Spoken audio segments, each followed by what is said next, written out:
اس سے بہتر ہے کہ اپنی بیٹی کو نا ذبح کر دیں، اس کے چھوٹے چھوٹے ٹکڑے کاٹ کے شو پیس بنا کے لگا لیں،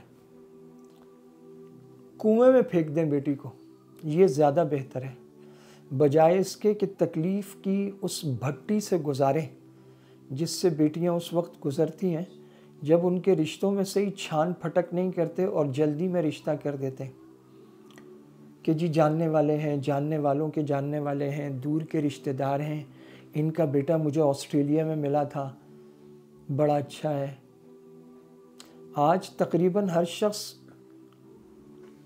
دوہرا تہرا چہرہ رکھتا ہے، باہر کچھ اندر کچھ، منافقت عام ہو گئی۔ ابھی جاننے والوں کا ملتان میں گلگشت کالونی ہے کہکشاں میں، وہاں رشتہ ہوا تو وہ ان کے رشتہ داروں کے قریبی جاننے والے تھے اور انہوں نے کہا جی ٹھیک لوگ ہیں اور دیکھنے میں بھی بڑا کہ جی گھر ٹھیک ہے اور فلاں کام ہے، لیکن ان کا طریقہ واردات یہ تھا کہ وہ مناسب سے گھر، ٹچنگ مڈل کلاس، ان سے بچی لے آتے تھے اور پھر اسے ایسے جیسے گھر کی نوکرانی ہو، اس طرح کاموں میں لگائے رکھتے تھے۔ اور بخل کا یہ عالم تھا کہ کوئی سالن پکواتے تو کہتے کہ اس کو ایک ہفتہ فریج میں رکھنا، روٹیاں بازار سے لے آئیں گے۔ اور اللہ کا کرنا ہوا اور شادی کے بعد ہوتا ہے، بچی پریگننٹ ہو گئی تو ان لوگوں کو بھی پتہ نہیں تھا، بچی اپنے میکے آئی، یہاں پتہ چلا، انہوں نے سارے ٹیسٹ کرائے اور جو ابتدائی میڈیسن احتیاطی طور پہ وہ بھی کچھ لے دی۔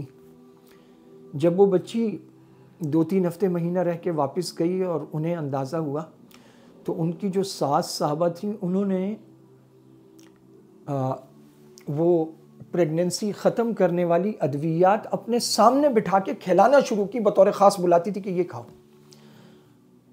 گھر سے رابطہ کرنے نہیں دے رہے تھے، موبائل رکھنے کی اجازت ہی نہیں تھی، اور اگر بات کرنی ہوتی تھی تو ساس صاحبہ اپنے سامنے بٹھا کر اپنے موبائل سے یا لڑکے کے موبائل سے بات کرواتی تھی اور آنکھوں کے اشارے سے کہہ دیتے کہ بس اب کال منقطع کر دو، حال چال ہو گیا، یہ ہو گیا، بس کافی ہے۔ اور پھر یکدم رابطے ہی منقطع ہو گئے۔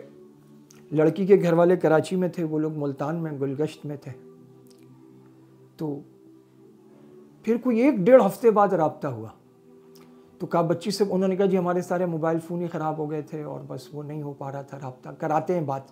پھر مزید 1-2 دن کی تاخیر سے بچی سے بات کرائی تو بچی کی حالت بالکل صحیح نہیں تھی اور وہ رو رہی تھی۔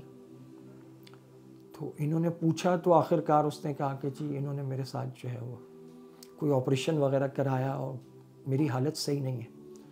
تو بس یہ لوگ آؤ دیکھا نتاؤ نکلے، پھر وہاں پہنچے تو جب وہاں پہنچے تو پتہ چلا کہ پہلے تو وہ کوشش کرتے رہے کہ اس کو ایسی دوائیاں دیں کہ وہ بچہ ضائع ہو جائے۔ اب وہ بچی بھی کچھ سمجھ گئی کہ کچھ گڑبڑ ہو رہی ہے تو وہ منہ میں زبان کے نیچے رکھ کے پانی پی کے اپنا دکھا دیتی تھی اور پھر وہ جا کے پھینک دیتی تھی دوائیں۔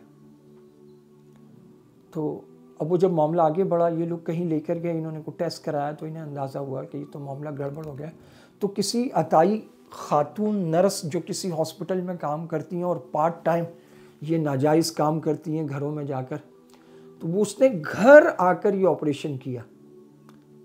تو کوئی اچھا ڈاکٹر یا اچھی نرس کبھی بھی گھر جا کر ایسا کام نہیں کرے گی۔ جہاں ہاسپٹل ہے، پورا ایک سیٹ اپ ہے، وہاں پورے ٹیسٹ ہوتے ہیں اور اگر اس سے صحت کو خطرہ نہ ہو تب یہ کام ہوتا ہے۔ لیکن یہ جو عطائی ہوتے ہیں یہ تو گھر والوں نے بھی کہہ دیا ہوگا کہ بچہ جاتا ہے کیا، ساتھ میں ماں بھی چلی جائے، ان کو کیا فرق پڑتا ہے۔ گھر بلا کر آپریشن کر کے وہ بچہ ضائع کروا دیا اور اس کے بعد بھی گھر سے رابطے کی اجازت نہیں، کچھ طبیعت اس کی سنبھلی ہے تو اس کے چند دن بعد بات کرائی اور اس وقت بھی سختی سے کہا کہ بس حال چال پوچھ کے بند کر دینا۔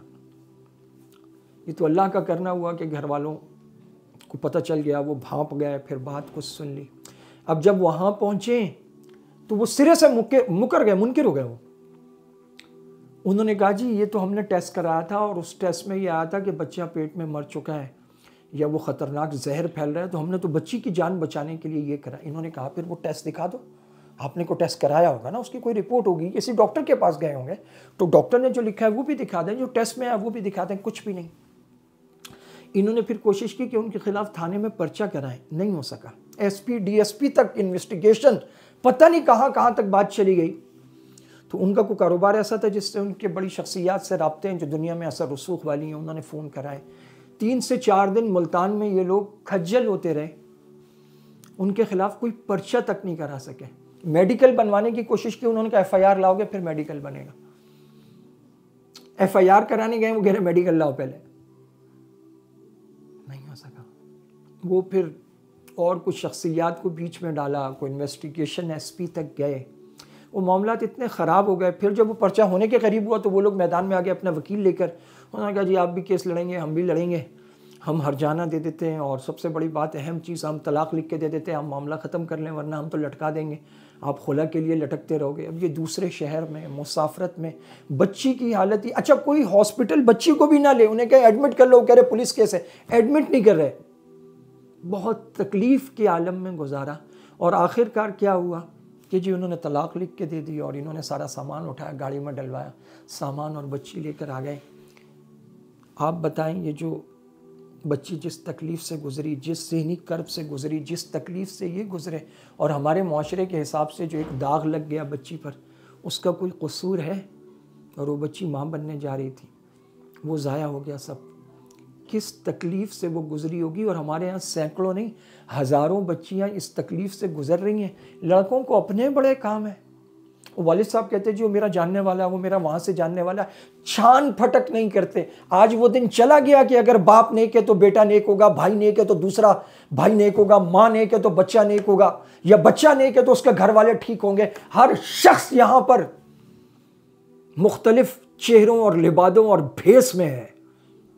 انتہائی چھان پھٹک کر، اور اس کی مدت کم از کم 3 سے 6 مہینے ہو۔ 3 سے 6 مہینے جب بات شروع ہو، اس کے بعد چھان پھٹک، آنا جانا، ملنا جلنا، ان کے کاروبار کی جگہ، ان کی وہ مسجد جہاں وہ نماز پڑھتے ہیں، جہاں وہ کاروبار کرتے ہیں، جس آفس میں ہیں، جہاں تک ممکن ہو سکے، کسی کو برا لگے تو 100 دفعہ لگتا رہے، ہم نے اپنی جان سے عزیز بیٹی دینی ہے۔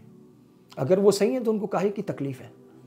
اور اسی طرح مہر بھی اچھا رکھنا چاہیے۔ ایک لڑکے کی سال بھر کی جتنی کمائی ہے، اس کا تیسرا حصہ تو لازمی ہونا چاہیے، مطلب کم از کم بھی اس کی 4 مہینوں کی تنخواہ کے برابر حق مہر ضرور رکھنا چاہیے، اس سے کم نہیں رکھنا چاہیے۔ اللہ رب العزت ہماری بچیوں کو تکلیفوں سے بچائے۔ اس وقت 1 کروڑ سے زیادہ بچیاں تو گھروں میں ویسے ہی ایسی بیٹھی ہیں جن کے سروں میں چاندی کے تار جھلملا رہے ہیں، اور رشتے نہیں ہو رہے، تو چونکہ والدین کے کندھوں پر ایک ذمہ داری ہے بہت بھاری، تو اگر ایسے میں رشتہ آتا ہے تو اگر ٹھیک ہے بسم اللہ کر دو، لیکن 3 سے 6 مہینے سے پہلے نہیں کرنا چاہیے۔ خوب چھان پھٹک کرنی چاہیے۔